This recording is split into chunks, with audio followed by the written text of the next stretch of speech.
ఏదైతే RTC X రోడ్లో ఒక బ్రహ్మాండమైన స్టీల్ బ్రిడ్జ్ కట్టుకున్నామో కేసీఆర్ గారే చెప్పారు స్వయంగా, ఖచ్చితంగా దానికి నాయన నరసింహారెడ్డి గారి పేరు పెట్టండి అని చెప్పి ఆ బ్రిడ్జికి కూడా పెట్టుకొని వారి పేరు ముషీరాబాద్ నియోజకవర్గంలో కానీ హైదరాబాద్ ప్రజలకు కానీ శాశ్వతంగా గుర్తుండిపోయే విధంగా ఒక ఉక్కు మనిషికి ఉక్కు బ్రిడ్జి ఆయన పేరు పెట్టడం సముచితంగా ఉంటుందని చెప్పి ఆ స్టీల్ బ్రిడ్జికి కూడా వారి పేరు పెట్టుకున్నాం.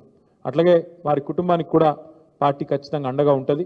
వారు దేవేందర్ రెడ్డి గారు కానీ శ్రీనివాస్ రెడ్డి గారు కానీ వారి కుటుంబ సభ్యులు కానీ కరోనా సమయంలో ఎంత ఇబ్బంది పడ్డారో, ఎంత తల్లడిల్లినారో మా అందరికీ కూడా తెలుసు. ఆరోగ్యపరమైన సమస్యలు, నరసింహారెడ్డి గారు వారి సతీమణి వరుసగా మరి ఇబ్బందులు పాలు కావడం, ఇవన్నీ కూడా కుటుంబాన్ని కొంత మనోవేదనకు గురి చేసినాయి.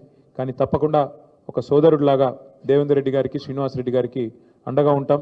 నరసన్న ఆత్మ శాంతికై, కార్మికుల అభ్యున్నతికై, తెలంగాణ అభివృద్ధికై అందరం కూడా మనస్ఫూర్తిగా పాటుపడతాం. కలిసికట్టుగా వారి కల్పించే నివాళి మనం అదే అవుతుందనే విషయం కూడా తెలియజేస్తూ, వారి సోదరుడు కేసీఆర్ గారు మళ్ళీ తిరిగి తప్పకుండా తెలంగాణ ముఖ్యమంత్రి అయ్యేదాకా మనందరం మళ్ళీ ఎక్కడి వాళ్ళం అక్కడ మన స్థాయిలో శాయశక్తులా కష్టపడదామని చెప్పి మళ్ళొకసారి మీ అందరికి కూడా విజ్ఞప్తి చేస్తూ